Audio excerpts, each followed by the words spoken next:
굉장히 질기다고 해서 질경이라는 식물이에요.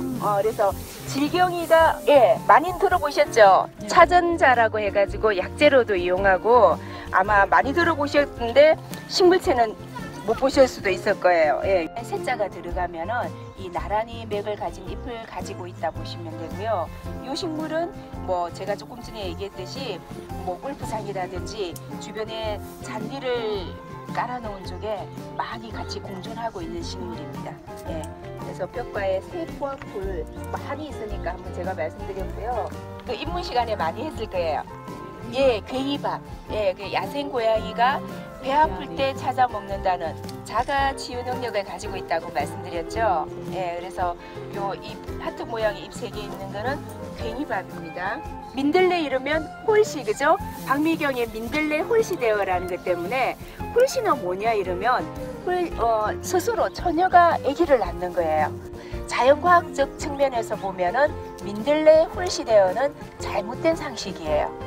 민들레는 노랗게 꽃 피었을 때 곤충들 오는 거 보셨죠? 그래서 얘네들은 유성 번식에 의해서 번식을 하는 친구입니다. 그래서 얘네들 씨앗은 홀씨라고 부르면 안 되고 씨앗이라고 불러야 돼. 왜 좋냐면은 우리 조선시대 우리나라 여인네는 머리 쪽 지어가지고 가지런하게 딱 붙이고 있죠. 근데 서양 여인네들은 이렇게 웨이브여가지고 곱슬곱슬 폼은 머리 많이 했을 거예요. 그래서 이렇게 웨이브가 들어있는 거는 서양 민들레, 웨이브가 없이 바짝 다 외총부까지 붙어 있는 거는 우리 토종 민들레 보시면 돼요. 이 설상화와 간상화가 모여가지고 하나의 꽃, 전체 꽃을 이루는데 이 하나의 전체 모양은 우리 머리에 두상에 머리를 푸른 것 같이 보인다고 해서 두상화라고 불러요. 그게 국화과 꽃의 전형이라고 보시면 됩니다. 두상화로 이루어진 친구, 설상화만 가지고 이루어진 친구, 관상화만 가지고 이루어진 친구, 두상화인데 설상화는 무성화인 친구, 두상화인데 설상화, 관상화가 다 유성화인 친구. 이해되시나요? 그래서 국화과 식물이 식물과 중에 패밀리 중에 굉장히 큰 집안이에요. 그래서 거기는 악과까지 나눠져 있거든요. 민들레 악과, 엉겅퀴 악과, 거기까지 얘기하면 너무 어렵죠. 그러니까 국화과 식물들이 좀 다양하다. 근데 민들레라든지 뭐 해바라기라든지 이 개망초라든지 이렇게 유사하게 생긴 친구들은 다 국화과이구나. 여기까지만 아셔도 좋을 것 같아요. 입맛이 요즘 너무 없다. 빨리 혓바닥 대주세요. 입맛이 너무 없으신 분. 너무 좋아요. 네, 너무 좋아요. 내일 한번 맛 한번 보고. 여기 선생님 하시겠다. 혓바닥만. 그래서 우리가 썬나물의 대표 이르면 썬박이 많이 들어보셨죠? 근데 썬박이도 그냥 썬박이 하나만 있으면 너무 편하네요. 근데 얘네들은 여기 보시면 제가 민들레 하면서 쓴박이나 고들빼기 종류들도 다 설상화만 있다고 했죠. 요게 지금 설상화만 있는 겁니다. 이해되시죠? 네. 그래서 얘네들은 노랑 선 쓴박이에요.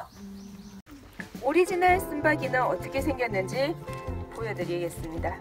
방금 본 식물하고 어떤 차이점이 있나요?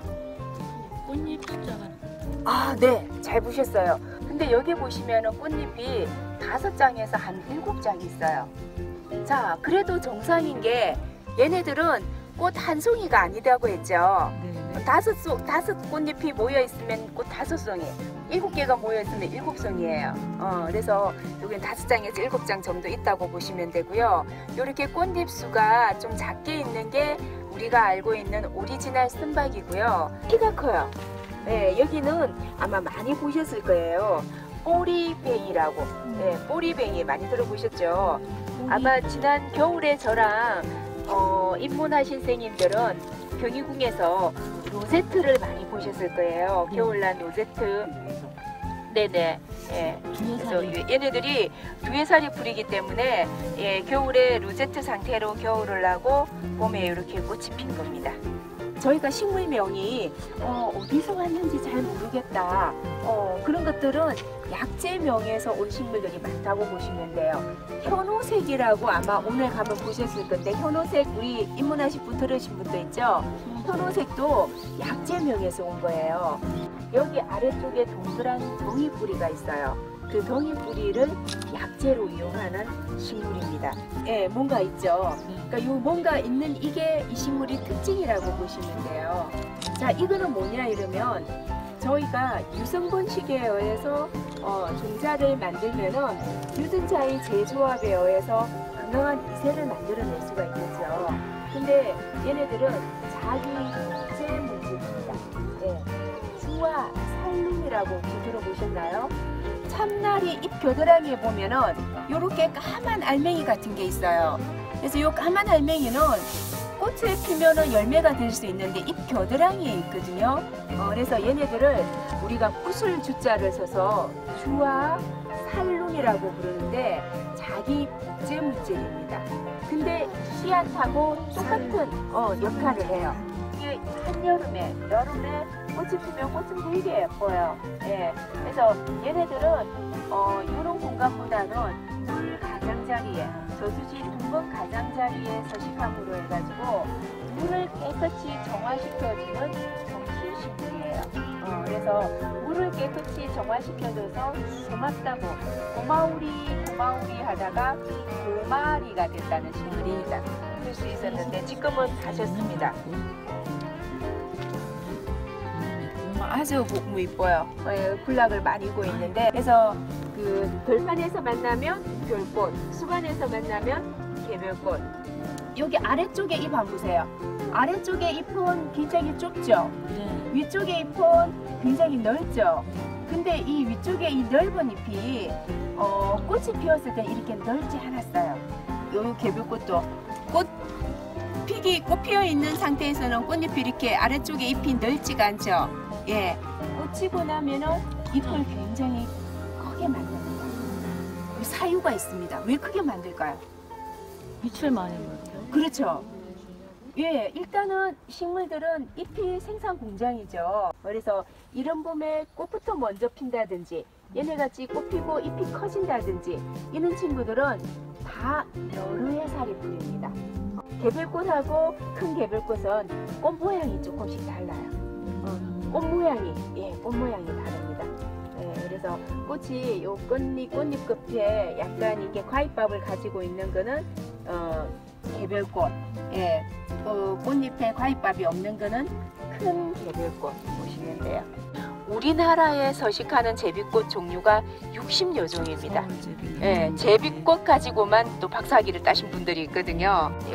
청계산에 많이 서식하는 제비꽃이 그 고깔 제비꽃이에요. 지난 5월달까지만 해도 꽃 여기 끝이 요 꽃무렵이 동그랗게 이렇게 말려 있어요. 동그랗게 말려 있어 가지고 고깔 같이 생겼다고 해서 고깔 제비꽃입니다. 골무꽃이라고 불러요. 골무꽃. 여기 있는데 나중에 꽃이 지고 나면은 요렇게 열매가 요렇게 생기는데, 이게 보면은 조그만하지만 정말 골무같이 생겼어요. 예? 예, 벌개동물 같은 과입니다. 꿀풀과.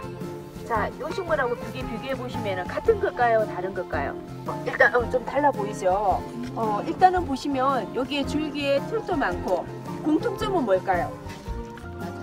네, 잎이 마주납니다. 요 단면이 딱 사각히고 손으로 만져보시면 예, 각이 딱 지있는 거 보셨을 거예요. 그래서 꿀풀과 식물의 특징은 꽃도 보면은 다 닮았지만 제가 얘기했듯이 꽃을 볼 수 있는 기간은 굉장히 짧잖아요. 그래서 꽃이 없을 때는 다른 식물이 가지고 있는 특징들을 이렇게 키로 잡으셔야 되는데, 그 키 중에 하나가 꿀풀과 식물들이 이렇게 사각 기둥인 줄기를 가지고 있고요. 잎이 깻잎 닮은 잎이 마주 나 있습니다. 예, 예, 깻잎도 꿀풀과입니다. 깻잎도 사각줄기입니다. 예.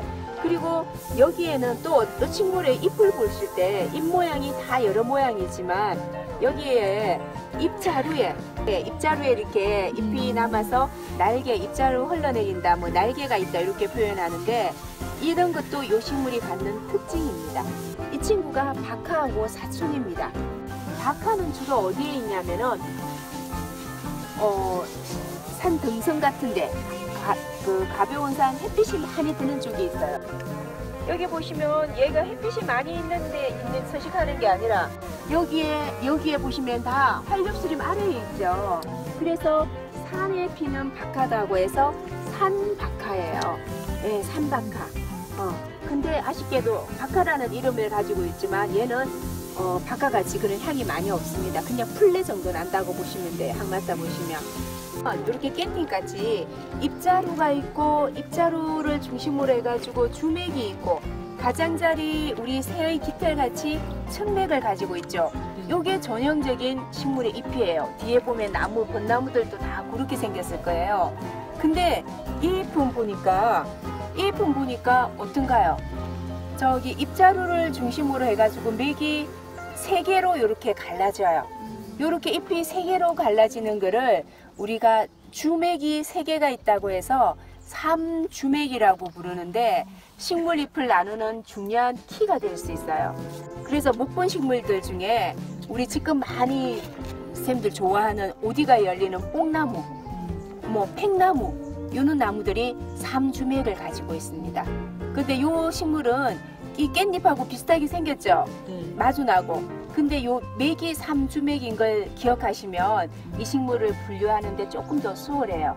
자, 이 식물은 환경부에 생태계 교란 야생식물로 등록되어 있는 서양 등골나물.